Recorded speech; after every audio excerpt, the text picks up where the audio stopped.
આજના 70મી ગણતંત્ર દિવસે બધાને જ હાર્દિક શુભકામના આપું છું અને આજે 70મા ગણતંત્ર દિવસે અહીં ઉપસ્થિત જિલ્લા પંચાયત મેમ્બર શ્રીમતી વૈશાલીબેન, ઉપસરપંચ કમલેશભાઈ, પંચાયત સદસ્ય ઈરુભાઈ, શ્રી શૈલેષભાઈ, માધુરીબેન, સંગીતાબેન, મયુરીબેન, ભાનુબેન, ધર્મિષ્ઠાબેન, સંગીતાબેન, પંચાયત મંત્રી, પંચાયતના સ્ટાફ, ડૉક્ટર સર, શાળાના શિક્ષક, શાળાના આચાર્ય સર, શિક્ષક સર, શિક્ષકગણ તેમજ મારા વાલા વિદ્યાર્થી ભાઈ બહેનો, ગામના અગ્રગણ્ય વડીલો, ભાઈઓ તથા બહેનો, આજે આપણે શાના માટે એકત્રિત થયા એ તો સૌને ખબર છે.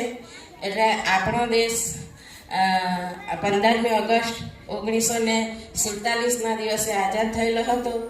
ત્યાર પછી આપણા દેશ 26મી જાન્યુઆરી 1950ના દિવસે આપણા દેશને આપણો દેશ બંધારણના અમલમાં આવ્યો હતો.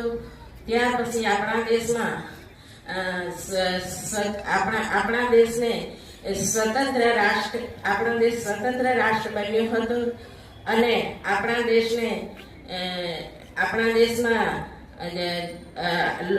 દેશમાં આજે આપણે સૌ પ્રથમ યાદ કરીએ અને આપણો દેશ આ દિવસે લોકતંત્ર બન્યો હતો.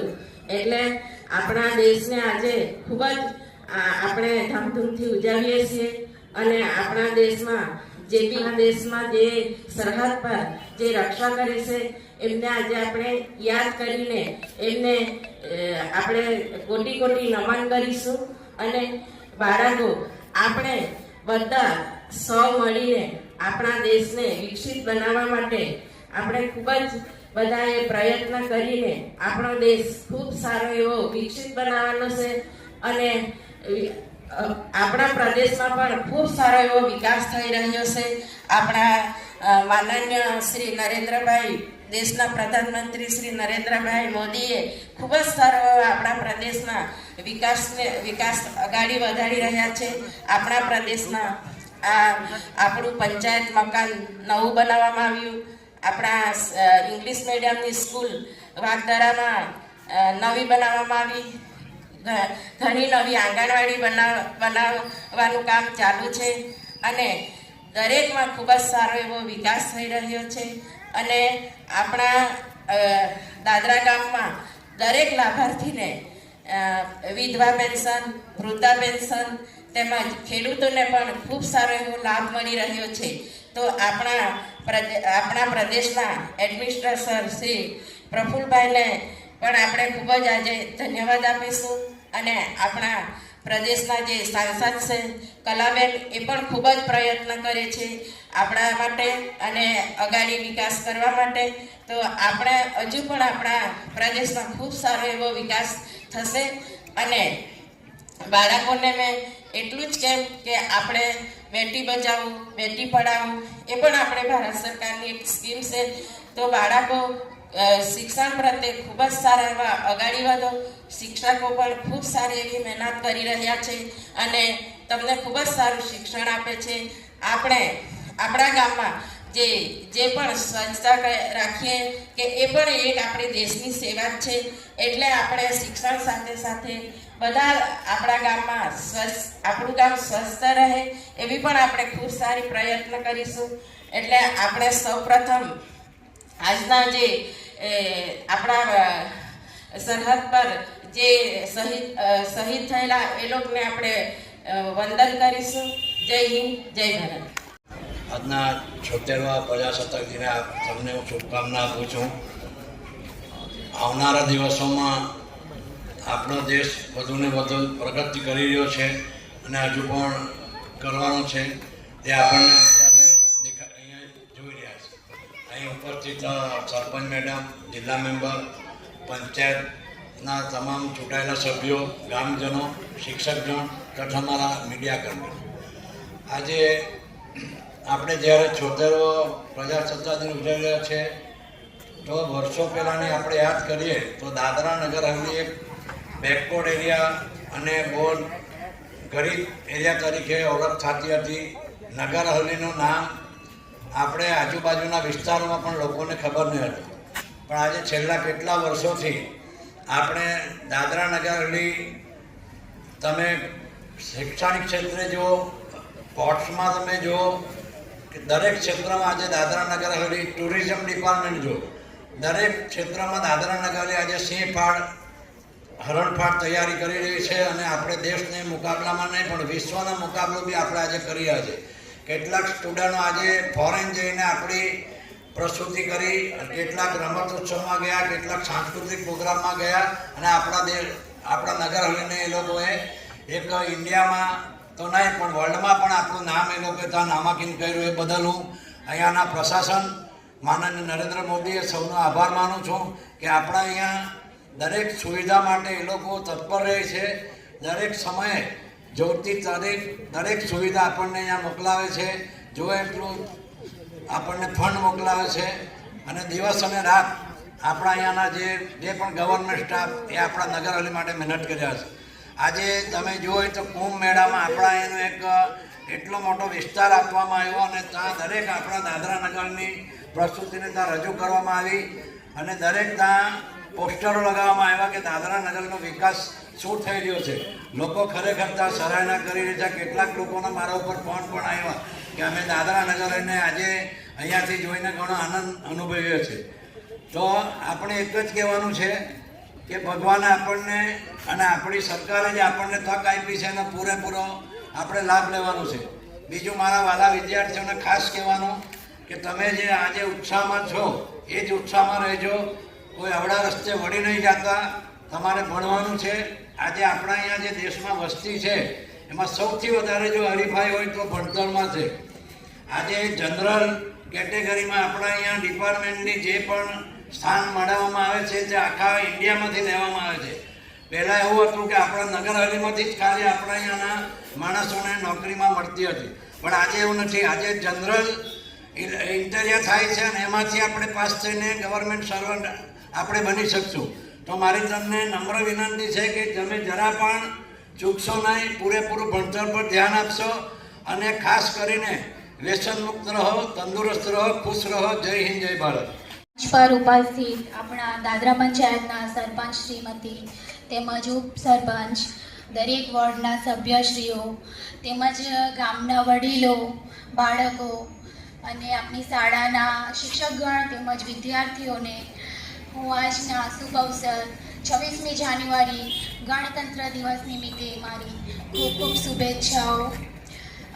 અહીં મંચ પર થી મારી એ જ ભાવના, એ જ શુભેચ્છા કે બાળકો તમે દરેક કાર્યમાં, શિક્ષણમાં આગળ વધો અને સફળ રહો અને દરેક કાર્યમાં તમને સિદ્ધિ મળે એવી શુભેચ્છાઓ. અને આપણે આપણા શાંતિપ્રિય પ્રદેશમાં હંમેશા શાંતિથી અને ભાઈચારાથી રહો એવી શુભેચ્છાઓ. અહીં આપણને એક બાળકોએ ખૂબ જ સારી પ્રસ્તુતિ કરી છે. એમાં છે એક એમાં લિરિક્સ છે એમ કે તેરી મિટ્ટી મેં મિલ જાના હૈ. તો આપણે એક દિવસે મિટ્ટીમાં મળી જ જવાનું છે, આ માટીમાં મળી જવાનું છે. તો આપણે ખોટું અભિમાન શું કરવા રાખવું. એટલે હંમેશા શાંતિથી, પ્રેમભાવથી રહો એવી મારી શુભેચ્છાઓ. અને અહીં એક શિક્ષણને પ્રોત્સાહન આપતું એક પ્રસ્તુતિ બાળકોએ રજૂઆત કરી, ખૂબ જ સરસ છે. એમાં આપણને એ શીખ મળે છે કે આપણે આપણા બાળકોને દરેક કાર્યમાં હોશિયાર બનાવવા, ઘરના કામકાજથી માંડીને દરેક વસ્તુમાં.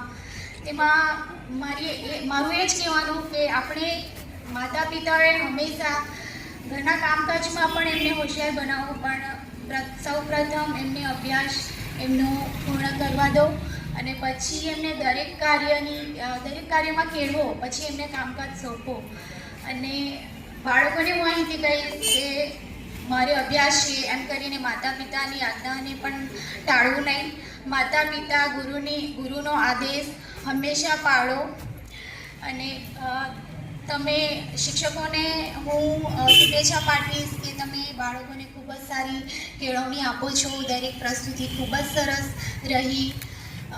જેમ કે આપણા મેડમ શ્રી શિક્ષિકાજીએ એક પ્રસ્તુતિ કરી કે એ મેરે વતન કે લોગો જરા આંખ મેં ભર લો પાણી. તો આપણે હંમેશા એ પાણી આપણા હૃદયમાં ભરી રાખવાનું છે અને આપણા વીર જવાનોને હંમેશા યાદ રાખવાના છે અને એવી રીતે આપણે આપણું જીવન વ્યતીત કરવાનું છે શાંતિથી અને દરેક કાર્યમાં સફળ રહેવાનું છે. બસ આટલું કહીને હું મારા શબ્દને વિરામ આપીશ. મારા 2 શબ્દ સાંભળવા બદલ સૌનો આભાર. धन्यवाद. जय हिंद, जय भारत. नमस्कार, मैं शैलेश पटेल, दादरा पंचायत मेंबर. आप सभी को 76वां गणतंत्र दिन की बहुत बहुत शुभकामनाएं दे रहा हूँ. इसी के साथ हमारे देश के जो वीर हैं, जो वीर सपूत जिसको कहते हैं देश के हीरो, रियल में वो हीरो हैं, वो ना होते तो आज हमारे प्रदेश में जो खुशहाली है वो ना होती. तो उसी वीरों को मैं दिल से सलाम करता हूँ. जो वीर गति को प्राप्त हुए हैं उनकी मैं श्रद्धांजलि देता हूँ. और इसी के साथ आज उन्होंने जो काम किया था उन्होंने किया है और आज जो हमारे देश के हीरो हैं जिसको इंडियन आर्मी कहते हैं उनकी वजह से आज हम महसूस है. तो आज मैं युवाओं को कहना चाहता हूँ कि उन्होंने अपना काम किया है, आज हमारी बारी है.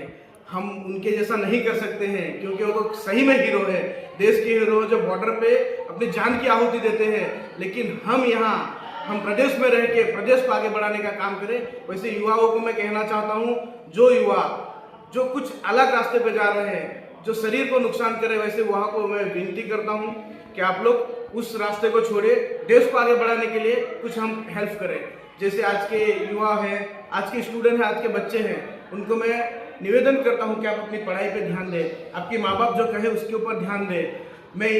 अगर आप आपके माँ बाप के ऊपर ध्यान दोगे, आप पढ़ाई पे ध्यान दोगे तो आप कहीं ना कहीं आपका माँ बाप का नाम रोशन करोगे, आप देश को आगे बढ़ाने में कहीं ना कहीं काम आओगे. तो मैं सभी युवाओं को, सभी प्रदेशवासियों को की गणतंत्र दिन की बहुत बहुत शुभकामनाएं. जय हिंद, जय भारत. ભાઈ પટેલ, માજી ડિસ્ટ્રિક્ટ મેમ્બર દાદરા. 26મી જાન્યુઆરી ગણતંત્ર દિવસની દાદરા નગર હવેલી તેમજ દાદરા પટેલા તેમજ સારા દેશવાસીઓને મારી શુભકામના. આજે 77મા ગણતંત્ર દિવસ આપણે એટલો ઉજવી રહ્યા છે કે આપણે આજે આપણું ભારતનું બંધારણ આજે અમલમાં આવેલું અને આપણા દેશમાં એક સમાનતા સ્વતંત્રતા એ અને આપણને એક એવી લોકશાહી મળેલી કે એનાથી આપણા પ્રદેશ કે આપણા દેશનો ખૂબ જ એવો સારો વિકાસ થયો અને એક લોકતંત્ર સાર્વભૌમ એવો એક સ્વતંત્ર એક રાષ્ટ્ર બન્યું, એક પ્રગતિશીલ એક દેશ બન્યો. એના માટે હું આજે આ ભારત દેશના તમામ નાગરિકોને હું શુભકામના પાઠવું છું. જય હિન્દ, જય ભારત.